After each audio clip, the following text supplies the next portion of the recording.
BCom part first के ANF के second paper business statistics में हम एनालिसिस ऑफ टाइम सीरीज़ के बारे में अध्ययन कर रहे हैं।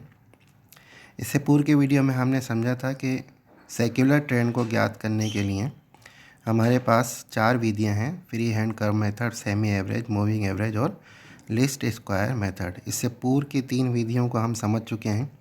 आज के इस वीडियो में हम लीस्ट स्क्वायर मेथड के बारे में अध्ययन करेंगे। सेक्युलर ट्रेंड को सही मापने के लिए ये बहुत आवश्यक है कि कोई एक गणितीय विधि होनी चाहिए। न्यूनतम वर्ग विधि एक गणितीय विधि है। इसके अनुसार प्रवृत्ति का यथार्थ रूप में मापन संभव है। इसी कारण से ये विधि सर्वाधिक प्रयोग में ली जाती है और उपयुक्त मानी जाती है। इस विधि के अंतर्गत ये मान्यता है कि गणितीय समीकरणों के प्रयोग के द्वारा एक ऐसी सर्वोत्तम उपनीति ज्ञात की ली जाए जिससे जो हमें डाटा दिए गए हैं, जिन्हें हम वास्तविक मूल्य कहते हैं, और जो अनुमानित मूल्य ज्ञात किए जाएं, इनका अंतर शून्य हो तथा अनुमानित मूल्य तथा वास्तविक मूल्यों के अंतरों के वर्गों का योग न्यूनतम हो। इसी कारण से ये विधि न्यूनतम वर्ग सिद्धांत कहलाता है और इस आधार पे जो रेखा ज्ञात की जाती है उसको हम सर्वाधिक उपयुक्त रेखा या लाइन ऑफ बेस्ट फिट कहते हैं। ये रेखा सरल रेखा हो सकती है अथवा पैराबोलिक के रूप में हो सकती है। तो न्यूनतम वर्ग विधि के जो ये सिद्धांत है, ये कुछ मान्यताओं के आधार पे आधारित है। इसके अंतर्गत जो एजम्पशन मानी गई है, जैसे कि मैंने आपको अभी बताया कि sum of the deviation of the actual value and estimated value is zero. और दूसरी जो मान्यता है, the sum of square of the deviation of actual value and estimated value is least. इसको अगर हम समीकरण के रूप में देखना चाहें तो sigma y minus y c is equal to zero. Y यहाँ पर हमारे एक्चुअल वैल्यू है, वाई सी एस्टिमेटेड वैल्यू है। इसी प्रकार से sigma y minus y c का whole square is least.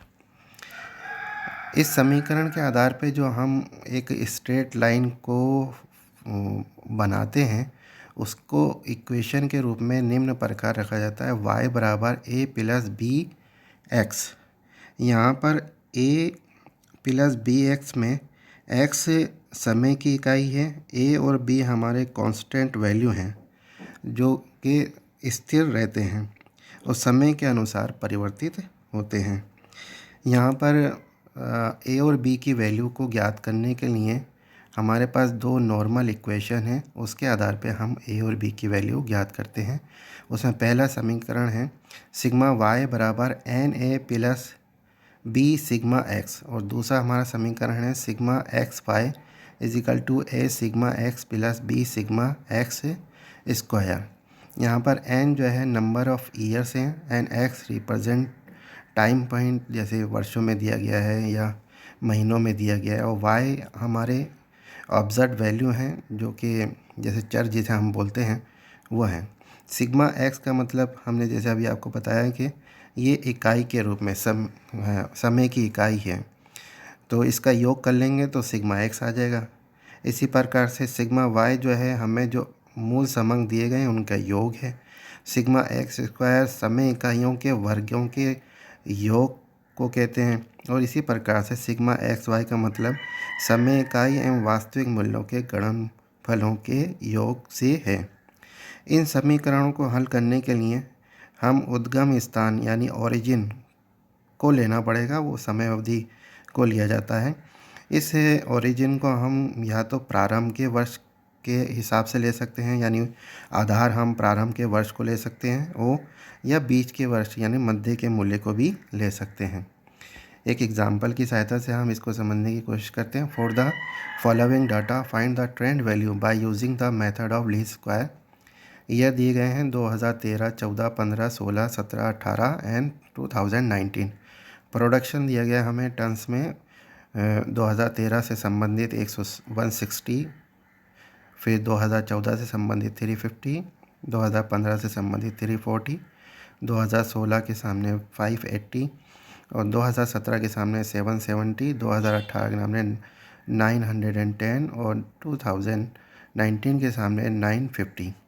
Estimate the production for the year 2020। Least square method की सबसे अच्छी विशेषता ये है कि हम फ्यूचर के बारे में फोरकास्ट कर सकते हैं। इस प्रश्न में आपसे कहा गया assuming 2013 as origin.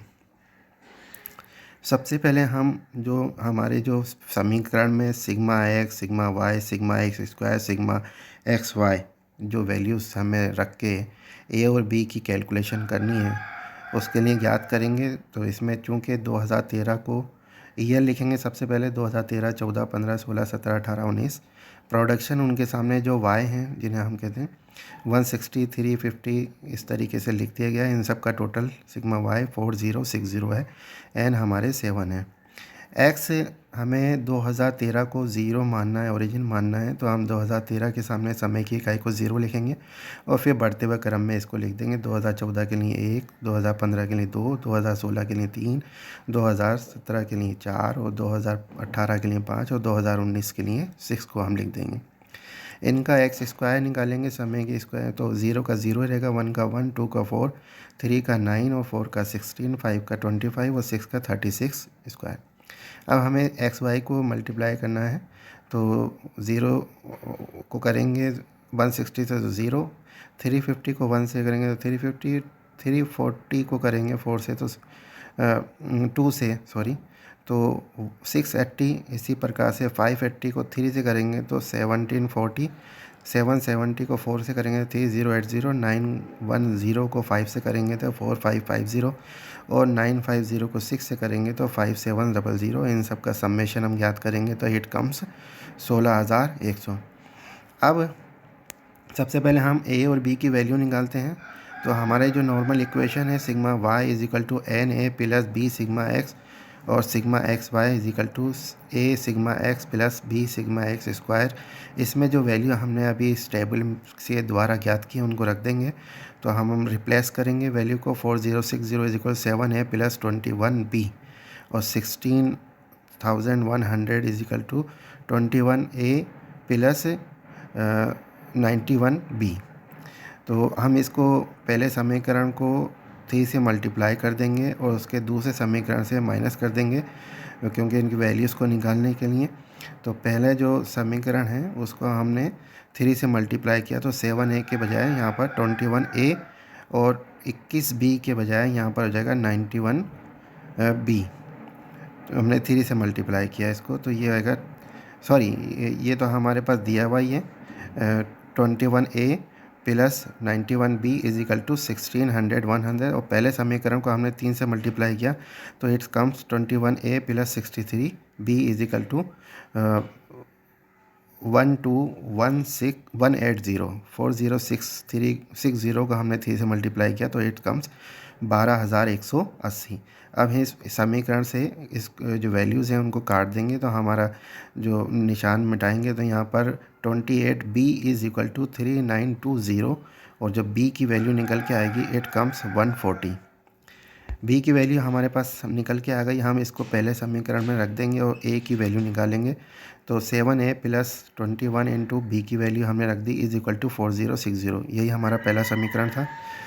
7a is equal to 4060 minus 2940, 7a is equal to 1120 और a की वैल्यू जो निकल के आएगी इट कम्स 160। अब हमारे पास a की वैल्यू भी निकल गई है और b की वैल्यू भी निकल गई है। अब हम tan वैल्यू निकालेंगे। tan value is equal to y is equal to 160 plus 140x। तो पहले वर्ष के लिए 2013 के लिए 160 प्लस 140 इंटू 0 करेंगे तो 160 आएगा। उसके बाद 2014 के लिए 160 प्लस 140 इंटू 1 करेंगे तो ये 300 आएगा। और इसी प्रकार से ये समय की इकाइयाँ बदल रही हैं, बाकी हमारे जो a और b के जो मान हैं वो कांस्टेंट हैं 160 और 140। तो इस तरीके से हम बाकी सब वर्षों के लिए एस्टिमेटेड वैल्यू निकाल लेंगे। तो 160, 300, 440, 580, 720, उसके बाद 860 और 1000। यहाँ पर आप देखिए कि हमारा जो एक्चुअल डाटा है वो आल्सो 4060 है और जो हमने एस्टिमेटेड ट्रेंड वैल्यू निकाले हैं इट आल्सो कम 4060। तो ये सेटिस्फाई करता है कि sigma y minus y c is equal to 0। हमसे प्रश्न में ये भी कहा गया है कि 2020 के लिए आपको फोरकास्टिंग करनी है, एस्टिमेटेड वैल्यू निकालना है, तो हम उसको टेन वैल्यू को रख देंगे। इसके लिए हमारी समय की जो इकाई होगी वो 7 होगी, क्योंकि 2019 के लिए वो 6 थी, तो 2020 के लिए वो 7 होगी।